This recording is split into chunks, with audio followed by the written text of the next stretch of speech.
So welcome back to the latest episode of the latest hiking news in New Hampshire. I actually had a completely different video planned for today. Because it is such a big shopping weekend, I was going to talk about all the best deals going on. I was going to make a holiday gift guide and give you guys some gear recommendations, and that was going to be the whole theme of the video. But I am completely pivoting because there was a search and rescue story that happened earlier this week, and I feel like it's just too crazy not to talk about. So in this video, I want to go over that crazy story, and I also have an update to the Appalachian Trail news that I mentioned in the last video because I got some information wrong, and I have learned a lot more since putting that video out, so I want to share some AT news. So I'm going to get right into it and tell you the search and rescue story right off the bat. So this story is about a 27-year-old hiker from Virginia doing a cross-country road trip with his dog. He had actually originally planned to do some hiking in Maine, but I guess those plans fell through. So he decided to come here to New Hampshire and hike the tallest peak in the Northeast, home to some of the worst weather in the world, Mount Washington. The day before he had planned to hike Mount Washington, he actually called the state park and spoke to some of the staff there to get more information about this hike, and they advised him not to hike the day that he wanted to because the weather was just going to be really bad. But this guy decided that he was going to hike it anyways. He felt like he could, in quotations, beat the storm. The next day, he started hiking up the Tuckerman Ravine Trail up Mount Washington at 5 a.m. with his dog, and he made it to the summit by 11 o'clock, and he was, according to the article, woefully unprepared. So while he was up there, the weather was really bad.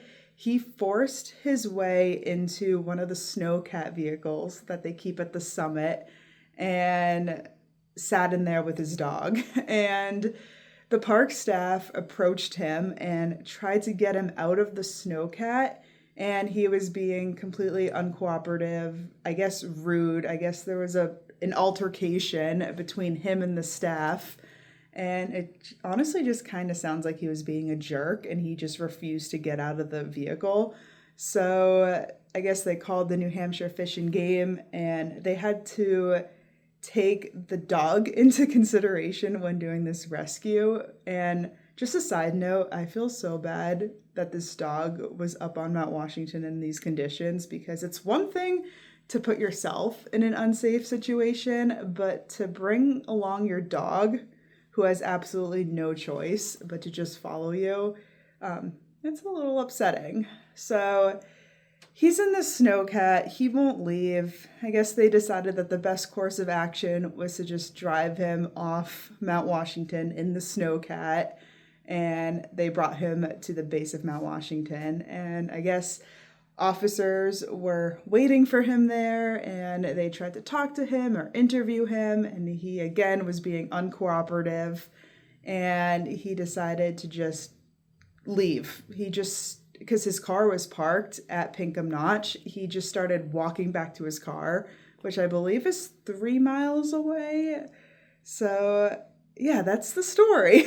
So while I was reading the article about this story, it specifically said in the article that because he was so unprepared and unwilling to cooperate, that they are recommending that this hiker receive a bill for the cost of the rescue conducted by the state park, which is very fair. And then I also want to give a huge shout out to the officers and the park staff that had to deal with this whole situation, because they're trying to help, they're trying to rescue, and it just sounds like he was being a jerk about the whole thing, which just kind of sucks. I feel bad for them. I feel like this story started off well, because he called the state park and he was inquiring about information for this hike, so it sounded like he was trying to be prepared, but then also, what's the point of calling and asking for advice if you're not gonna take it? The people that he was speaking to on the phone the day before work at the Mount Washington State Park, and they are probably very knowledgeable about the weather and the hiking and the safety of all that. So I would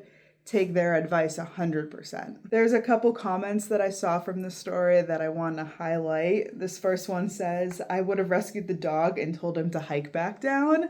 And I think a lot of people agree because that comment on Facebook got 63 likes. Someone else says that he didn't respect the mountain, he didn't respect a locked vehicle, he didn't respect the officers or the rescuers, and he stomped his foot and walked away. And then the last one says, breaking and entering and animal cruelty are valid charges too, because he probably won't pay the bill for the rescue. And I agree, I feel like he should be charged for those things as well. So that concludes the search and rescue story that I wanted to share in this video. I do have, like I said, some Appalachian Trail news because I made a little bit of a mistake in my last update, so I want to correct myself, and then I have some more information that I want to share.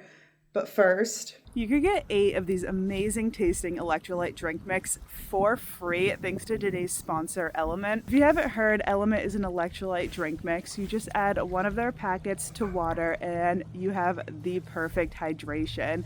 You don't have any artificial coloring, any dodgy ingredients, no sugar. That's my favorite part. All it has is a science-backed formula of sodium, potassium, and magnesium that your body needs to stay hydrated. No matter what you're doing this holiday season, I recommend Element. I drink it whether I'm on a really long day hike or just sitting in my office behind my computer all day. It's so important for me to stay hydrated so I can avoid being dehydrated and the symptoms that come along with it. For me personally, I get headaches pretty easily when I'm dehydrated, so I always rely on Element and drink that on a daily basis. Like I said, you can get 8 packs of Element for free. All you have to do is head to my link, drinkelement.com/Nahamsha, and you can get that sample pack free with any purchase you make. Again, that's drinklmnt.com/Nahamsha. So now for the Appalachian Trail update. In my last video, I was talking about the Appalachian Trail around the area of Erwin, Tennessee, and I was talking about the damages and the closures.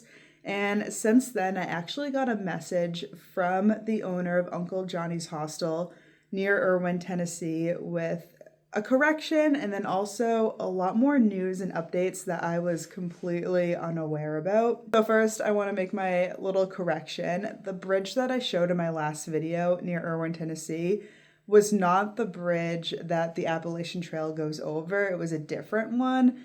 I guess I was just editing a little too quickly and I grabbed the wrong footage. But what I'm showing on the screen right now is what used to be the Appalachian Trail. There used to be a bridge over the river right there, and it is absolutely completely gone. So that is what this looks like.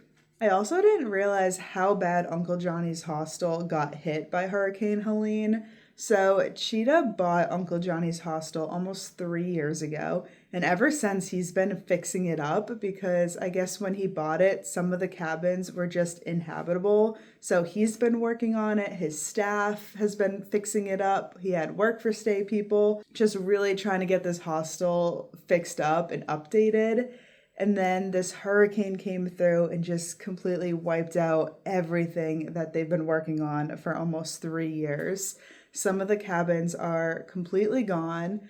The foundation for the store and the hostel, I guess the bunkhouse, is completely gone. And I think a lot of it just has to be torn down, which sucks. I can't imagine working on something for years and years and putting your heart and soul and all your work into it just to have this storm wipe it out. So I had no idea about this until he made a comment on my last video and gave me all the updates.